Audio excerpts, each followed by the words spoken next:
Almost doctor దగ్గరికి వచ్చేసారు. ఏం చేసి రాధికని ఆపాలో అర్థమై చావట్లేదే. సకల ఆంటీ, ఏంటి మీరు మాతో ఎందుకు వస్తున్నారు? అదేంటి అలా అడుగుతున్నావు? మరేమో మీకు కడుపు నొప్పి కదా, నేను వెళ్తుందేమో బ్రెయిన్ డాక్టర్ దగ్గరికి కదా.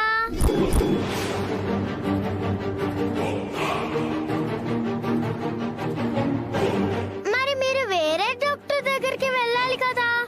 నాతో పాటు బ్రెయిన్ డాక్టర్ దగ్గరికి ఎందుకు వస్తున్నారు?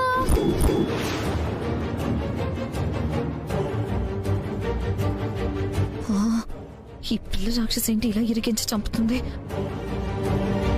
అవునక్క, జనరల్ ఫిజిషియన్ అటువైపు ఉంటారు. నువ్వు వెళ్ళి చెకప్ చేయించుకో. ఈలోగా మేము పాపకి ఇక్కడ చెకప్ చేయించుకుని వచ్చేస్తాం. పర్వాలేదు కార్తీక్, స్వీటీకి చెకప్ చేయించిన తర్వాత నేను వెళ్తాను. వదినా, టైం వేస్ట్ ఎందుకు? నేను స్వీటీకి చెకప్ చేయించుకుని వచ్చేలోపు మీ చెకప్ కూడా అయిపోతుంది కదా. వెళ్ళండి వదినా.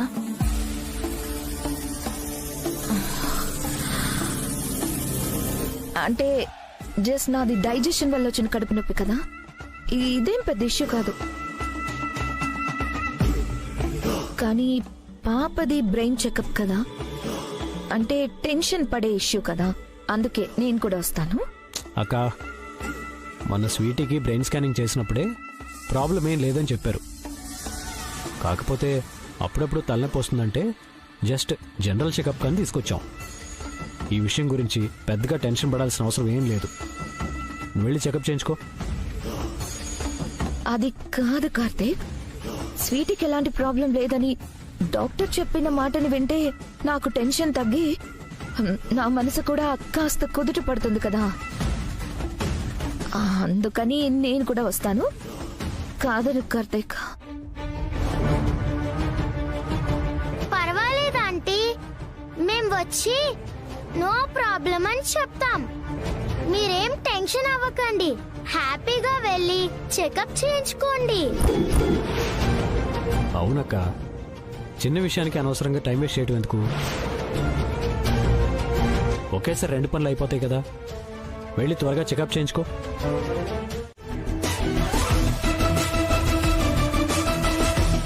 ఆంటీ,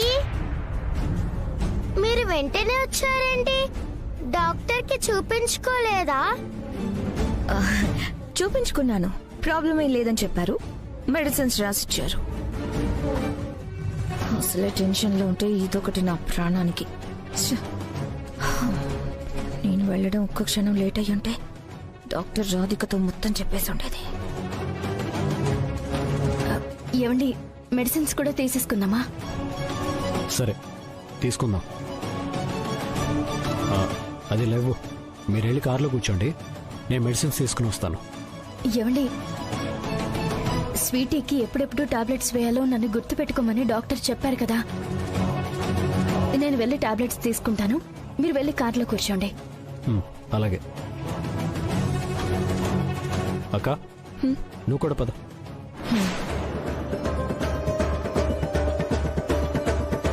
పొరపాటున డాక్టర్కి రాధిక కనపడతాయి బాబోయ్, కథ మళ్ళీ మొదటికొస్తుంది. నాకు టెన్షన్ స్టార్ట్ అవుతుంది. సో హాస్పిటల్ దాటి ఇంటికి వెళ్ళేంత వరకు నేను రాధిక పక్కనే ఉండాలి. రాక నువ్వు వెళ్ళు కార్తీక్, నేను రాధికతో కలిసి మెడిసిన్స్ తీసుకొని వస్తాను. అలాగే. ఏమండి, ఈ మెడిసిన్స్ ఇవ్వా?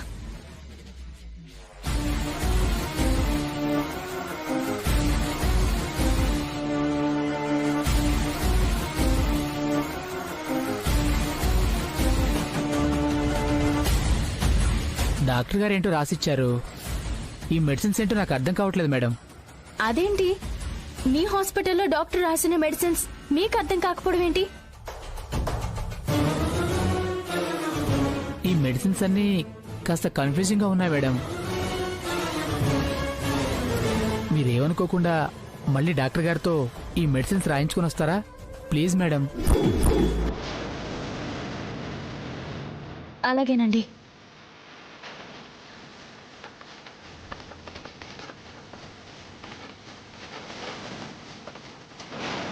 టెన్షన్ తప్పిపోయింది అనుకుంటే మళ్ళీ ఇదేం షాక్ రా నాయనా. అయినా డాక్టర్ గారు అర్థం కాకుండా రాశారేంటి? అయ్యో రాధిక, నీకు ఇది అర్థం కావట్లేదా? నేను మా క్లాస్ లో ఇంగ్లీష్ ఫస్ట్. నేను చదువుతానుండు.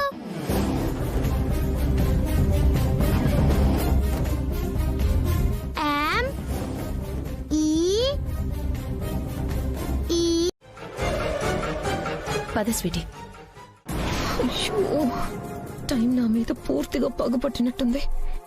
ఇప్పుడు రాధిక వెళ్ళి డాక్టర్ని కలిస్తే రాధికలో ఉన్నది పల్లవి గుండెని చెప్పేస్తుంది. దాంతో పాటు నేను బెదిరించిన విషయం కూడా చెప్పేస్తుంది. అదే కనుక జరిగితే రాధిక కార్తీక్ మరింత దగ్గర అవుతారు. నన్ను ఇంట్లోంచి తరిమేయడం అన్నీ జరిగిపోతాయి. అబ్బో, ఏం చేయాలి? అయ్యో, అది వెళ్ళిపోతుంది.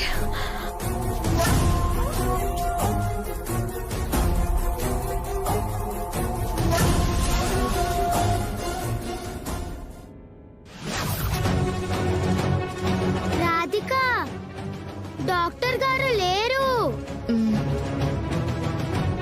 సరే పద. Excuse me. చెప్పండి మేడం. డాక్టర్ గారు లోపల లేరు, ఎక్కడికి వెళ్ళారు? అర్జెంట్ గా యాక్సిడెంట్ కేసు వస్తే ఎమర్జెన్సీ వార్డుకి వెళ్లారండి చూడ్డానికి. కాస్త టైం పడుతుంది రావడానికి. అలాగే.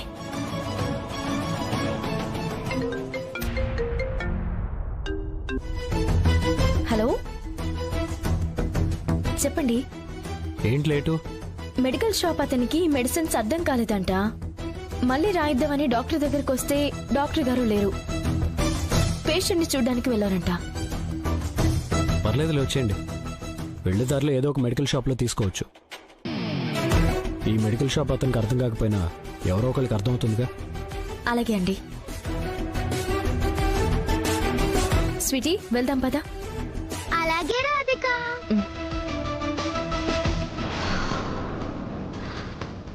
బాబోయ్, పెద్ద గండం తప్పింది.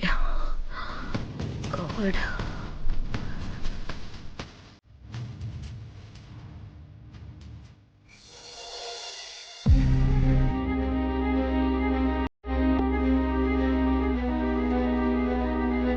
నిన్ను బెదిరించిన విషయం కానీ, రాధిక గుండె మార్పిడి డీటెయిల్స్ కానీ నువ్వు నాకు చెప్పినట్టు కానీ రాధికకి చెప్పావనుకో, అదే రోజు నీ గుండె ఇంకొకరికి పెడతారు.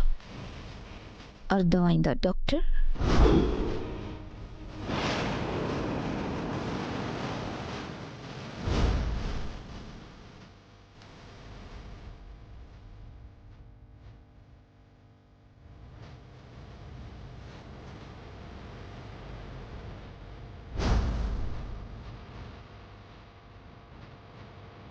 పాపని మీరే చూసుకుంటారు కాబట్టి మెడికల్ షాప్లో ఈ టాబ్లెట్స్ని మీరే తీసుకోండి.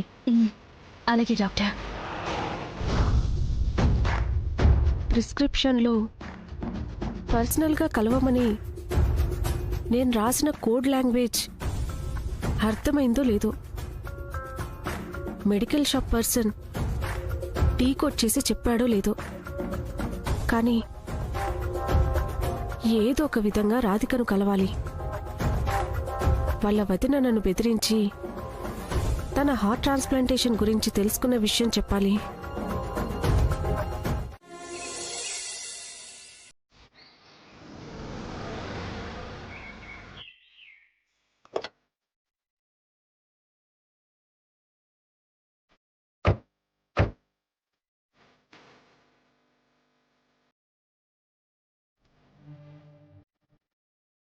Good morning sir. Good morning. మీరు చెప్పినట్లే ఏర్పాట్లన్నీ పూర్తి చేశాను సార్. Thank you Karunakar. అయ్యో, ఇంత చిన్న విషయానికి మీరు థ్యాంక్స్ చెప్పడం ఏంటి సార్? థ్యాంక్స్ చెప్పకుండా ఉండటానికి ఇది డ్యూటీ కాదు, నా పర్సనల్ విషయం. మీకోసం అందరూ ఎదురు చూస్తున్నారు సార్. పదండి సార్.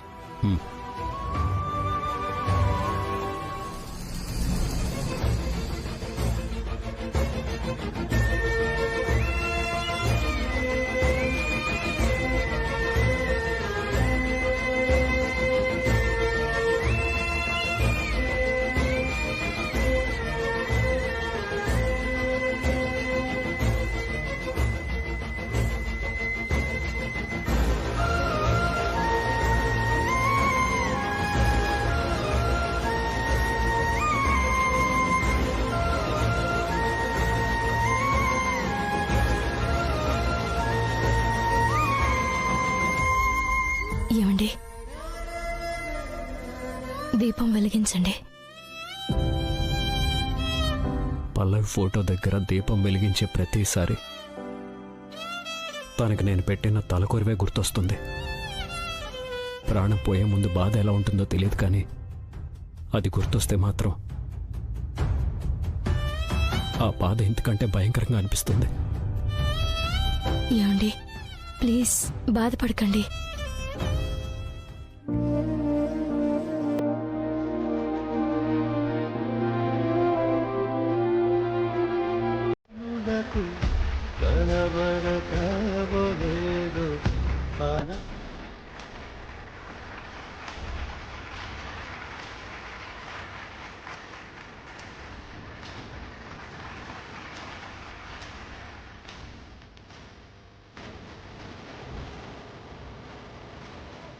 హ్యాపీ వెడ్డింగ్ యానివర్సరీ అండి. తినండి.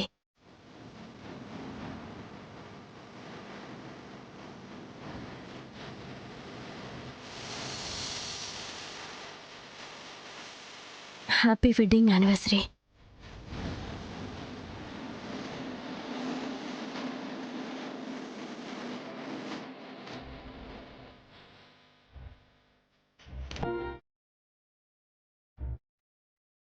Happy wedding anniversary Karthik. Thank you sir.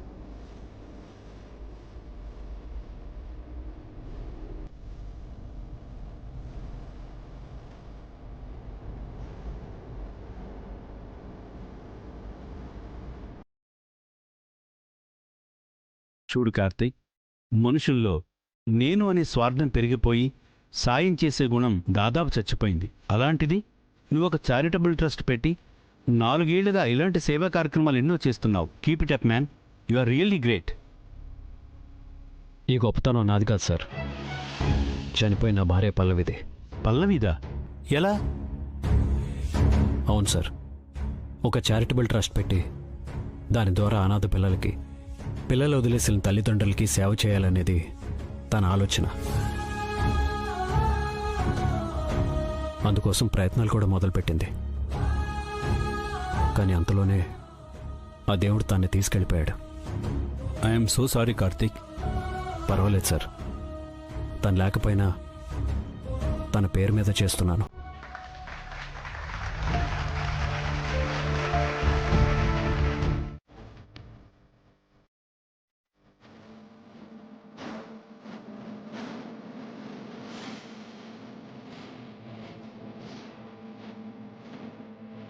Kanchanavalli గారి మాటలకి బాధపడుతున్నారా? బాధ కాదు, అవమానం. నువ్వు పోలీసు వృత్తికి న్యాయం చేయలేకపోయానని అవమానం. అన్నిటికీ మించి నా భార్య చావు కారణమైన వాళ్ళని ఇన్నేళ్ళైనా పట్టుకోలేకపోయానని సిగ్గుపడుతున్నాను.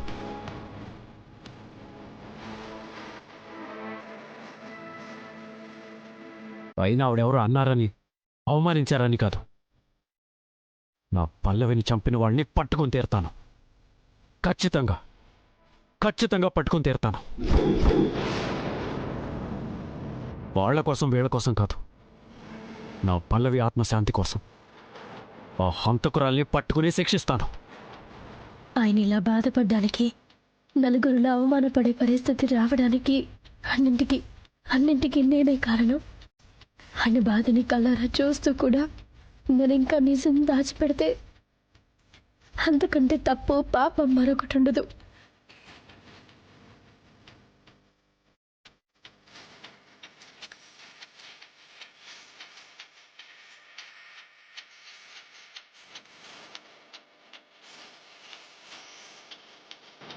ఏమండి, ఏంటి?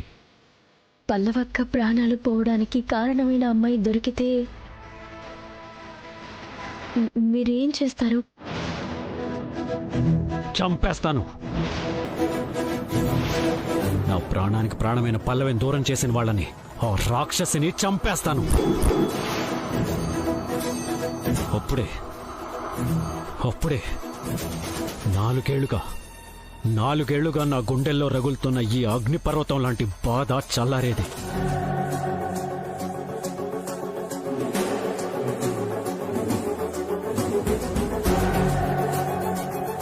నా కారణంగా భార్యని పోగొట్టుకుని బాధపడుతున్న ఆయన జీవితాన్ని చక్కదిద్ది తిరిగి సంతోషంగా ఉండేలా చేయడం నా బాధ్యత అనుకుని ఆయన జీవితంలోకి అడుగుపెట్టాను. కానీ నన్ను శిక్షించినప్పుడే ఆయన ప్రశాంతంగా ఉంటానని చెబుతున్నప్పుడు ఇక నేను బ్రతికి ఉండడంలో అర్థం లేదు.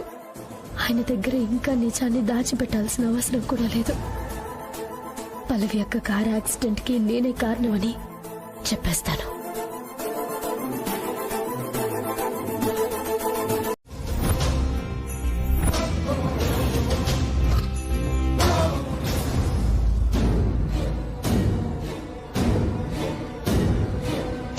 నీకు వారం రోజులు టైం ఇస్తున్నాను. ఈలోగా నీ భార్య పల్లవిని చంపిన హంతకుల్ని నువ్వు పట్టుకొని తీరాలి.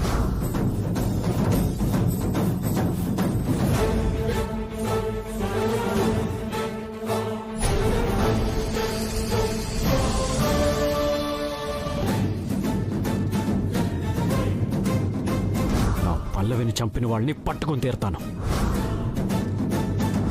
ఖచ్చితంగా పట్టుకొని తీరుతాను. పల్లవి కార్ యాక్సిడెంట్కి కారణం నువ్వే అని కార్తీక్తో చెబితే అమ్మ నేను చచ్చినంతొట్టు.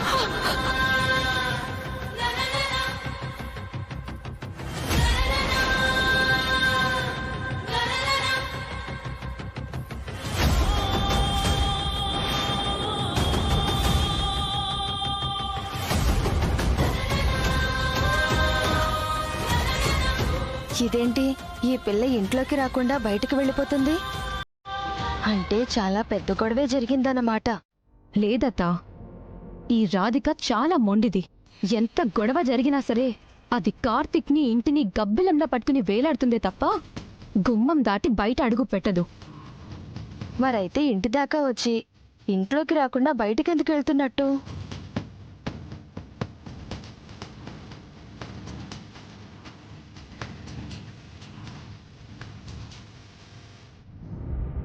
నో డౌట్ అత్తా, చాలా పెద్ద విషయమే జరుగుంటుంది. అందుకే ఆ రాధిక అంత సీరియస్గా వెళ్తుంది. అది ఎక్కడికి వెళ్తుందో తెలుసుకుంటే ఏం జరిగిందో ఆటోమేటిక్గా తెలిసిపోతుంది. అది మనకేమన్నా ఉపయోగపడే మ్యాటర్ అవుతుందేమో. చూద్దాం పద.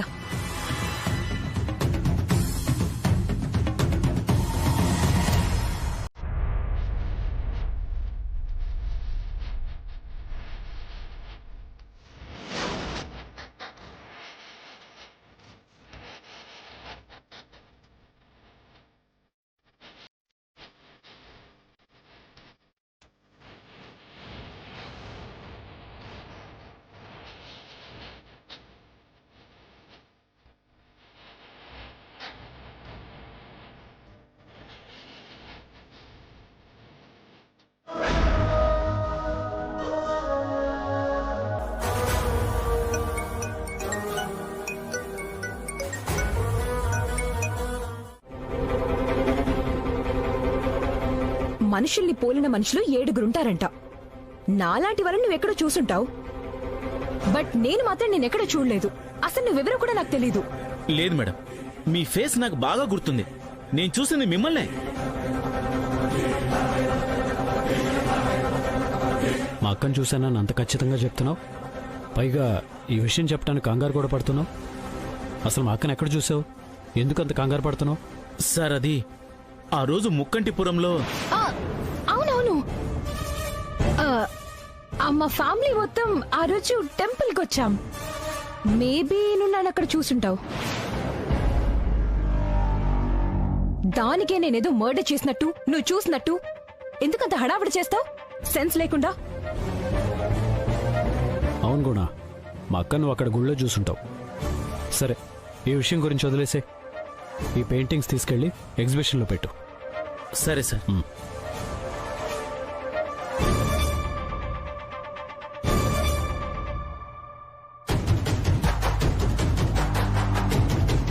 కార్తిక్, ఆ పెయింటింగ్స్ ఎగ్జిబిషన్ లో పెట్టించమని ఎందుకు చెప్తున్నావు?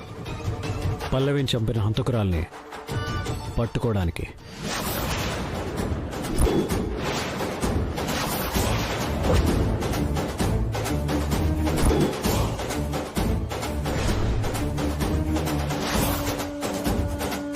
నువ్వేమంటున్నావు నాకు అర్థం కావట్లేదు కార్తిక్. ఆ పెయింటింగ్ ద్వారా పల్లవిని చంపిన హంతకురాల్ని నువ్వు ఎలా పట్టుకుంటావు? పల్లవికి యాక్సిడెంట్ అయిన ప్లేస్లో ఆ పెయింటింగ్ దొరికింది. ఆ పెయింటింగ్ మీద ఆర్ అనే సైన్ ఉంది.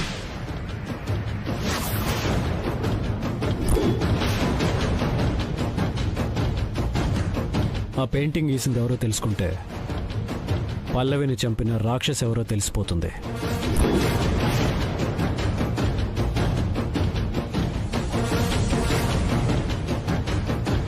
అందుకే ఆ పెయింటింగ్స్ని ఎగ్జిబిషన్లో పెట్టిస్తున్నాను. 4-5 రోజుల్లో పల్లవి ప్రాణాలు తీసిన దుర్మార్గురాల్ని పట్టుకోబోతున్నాను.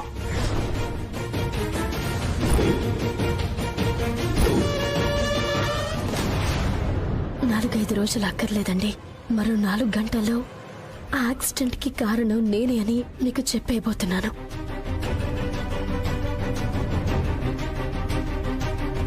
ఇంకో 4 గంటల్లో 4 ఏళ్లుగా మీరు మనసులో మోస్తున్న బాధని మీకు దూరం చేస్తానండి.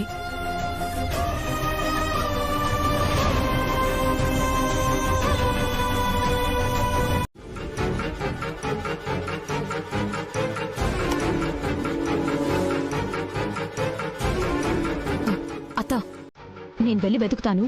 నువ్విక్కడే ఉండి ఎవరైనా వస్తే నాకు చెప్పు. అలాగే అలాగే, వెళ్ళు వెళ్ళు, వెళ్ళి త్వరగా వెతుకు.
రాధిక వస్తుంది.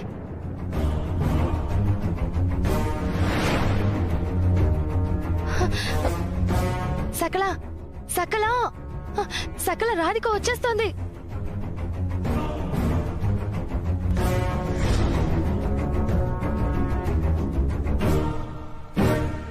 అమ్మో, వచ్చేస్తోంది. సకల సకల,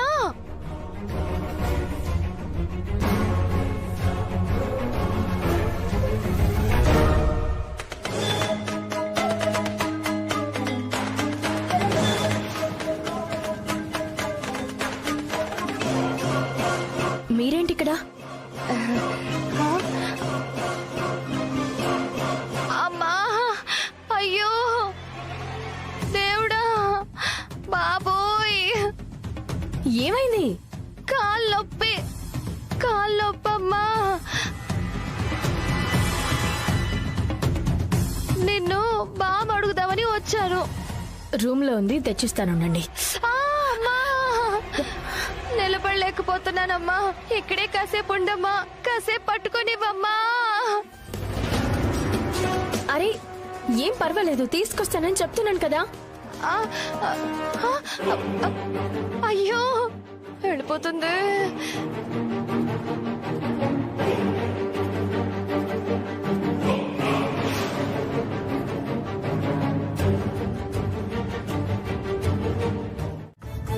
ఏంటన్నయ్య, ఆయనకి నిజం చెప్పకుండా ఎందుకు ఆపావు? ఎందుకు అడ్డుపడ్డావు? కార్ యాక్సిడెంట్ నా మీదే వేసుకుందామని బావగారిని కలవడానికి వెళ్ళాను. కానీ ఆ యాక్సిడెంట్ జరిగిన ప్లేస్లో బావగారికి ఒక బ్రేస్లెట్ దొరకడం నేను చూశాను. అవునన్నయ్య, ఇప్పుడు ఆయన అదే విషయం చెప్పారు. చూడరాది, ఆ రోజు జరిగింది జనరల్ యాక్సిడెంట్ కాదని, దాని వెనక ఏదో మతలబుందని నాకు డౌట్గా ఉంది. అందుకే ఆ విషయం గురించి నేను ఎంక్వైరీ చేస్తాను. అందుకని అప్పటి వరకు నువ్వు తొందరపడి యాక్సిడెంట్ విషయం బావగారికి చెప్పకు. అది కాదన్నయ్య, పల్లవి యొక్క చావుకి కారణమైన హంతకుల్ని పట్టుకోవడం ఆలస్యమైతే డిపార్ట్మెంట్లో ఆయన పరువు పోతుంది, ఆయనకిష్టమైన పోలీస్ ఉద్యోగం పోతుంది. అందుకే పరిస్థితి అంత దూరం రాకుండా ఉండాలన్నా, ఆయన ఇంకా బాధపడే పరిస్థితి రాకుండా ఉండాలన్నా యాక్సిడెంట్ కి కారణం నేనే అని ఒప్పుకోవడం ఒక్కటే మార్గం. రాది, నేను ఎంక్వైరీ చేస్తానని చెప్తుంటే వినిపించుకోవేంటి? లేదన్నయ్య, అంత టైం నేను వెయిట్ చేయలేను. నా కారణంగా ఆయనకి డిపార్ట్మెంట్ ముందు తలదించుకునే పరిస్థితి రానివ్వను. నాకేం జరిగినా పర్వాలేదు, కానీ ఆయన మాత్రం బాగుండాలి. రాది, బావగారు చెప్తున్నారు కదా ఎవిడెన్స్ గా బ్రేస్లెట్ దొరికింది, దాన్ని ఎంక్వైరీ చేస్తానని. అప్పటి వరకు వెయిట్ చేయరాది.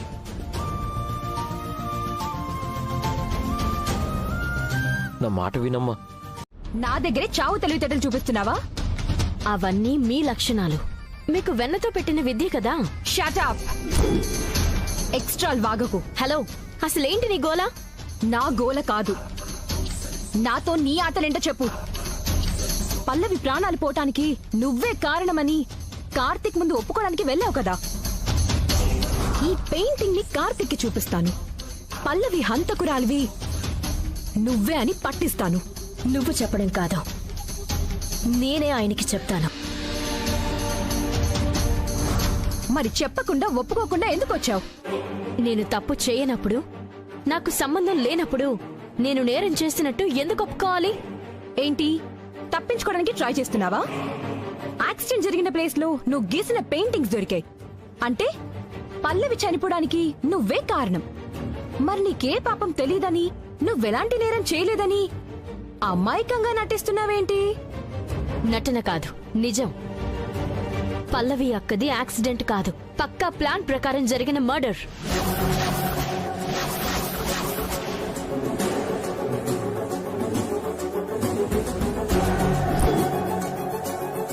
ఇది అంతకన్నా నిజం.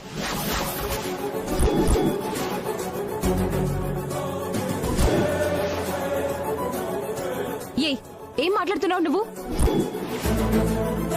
పల్లవిని నువ్వు యాక్సిడెంట్ చేసి చంపేసి ఎవరో మర్డర్ చేశారని బుకాయిస్తున్నావేంటి? బుకాయించడం కాదు, పక్కా ఆధారాలున్న నిజం. పల్లవి అక్కది ముమ్మాటికి మర్డర్. యాక్సిడెంట్ పేరుతో చాలా తెలివిగా ఎవరో ప్లాన్ చేసి చంపేశారు.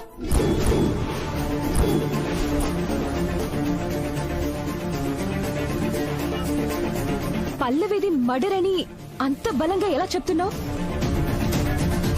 అసలు నువ్వు అంటున్న పక్కా ఆధారం ఏంటి? పల్లవి అక్కని మర్డర్ చేసిన వాళ్ళకి సంబంధించిన ఏదో క్లూ ఆయనకి దొరికిందంట.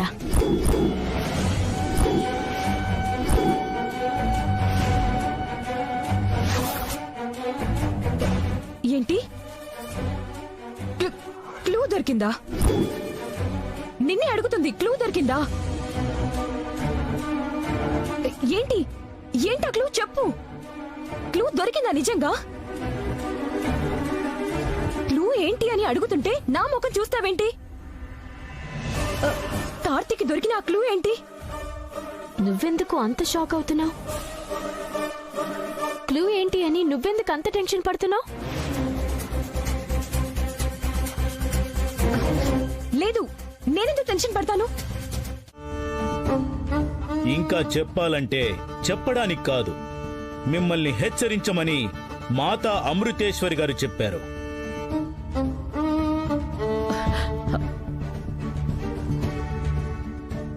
మీరేమంటున్నారో మాకర్థం కావడం లేదు స్వామి. మాత మమ్మల్ని హెచ్చరించమని చెప్పడం ఏంటి? అసలు ఈ విషయం గురించి స్వామి?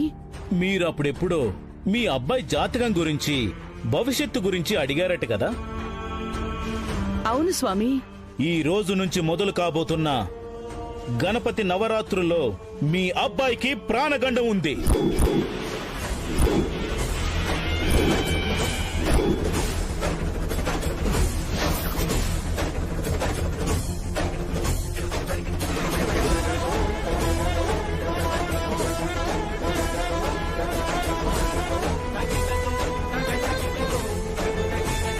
ఏంటి స్వామి మీరు చెప్పేది?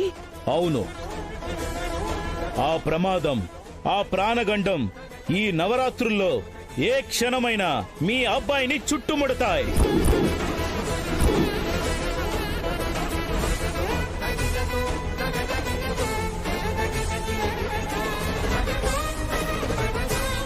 అందుకే మీరు తక్షణమే పాలకొల్లు వెళ్లి కోటేశ్వర స్వామి వారికి మీ అబ్బాయి పేరు మీదుగా అభిషేకం చేయించమని మాతా అమృతేశ్వరి గారు సెలవిచ్చారు.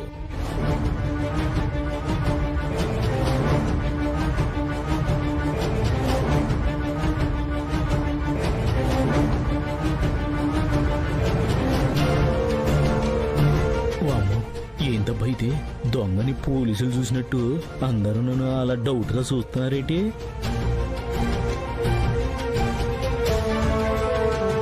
ఏంటి బాబు అలా చూస్తున్నారు? నిజంగా మాతా అమృతేశ్వరి గారి శిష్యుడేనా?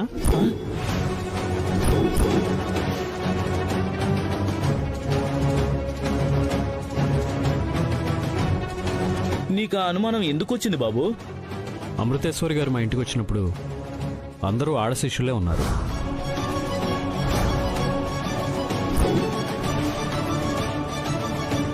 మీలాంటి మగ శిష్యులు ఒక్కడు కూడా లేరు.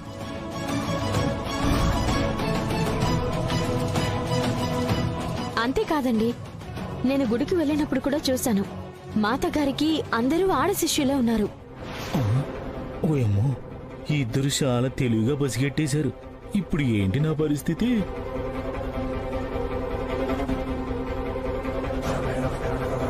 మరి మీరు మాతగారి శిష్యులని గ్యారెంటీ ఏంటి?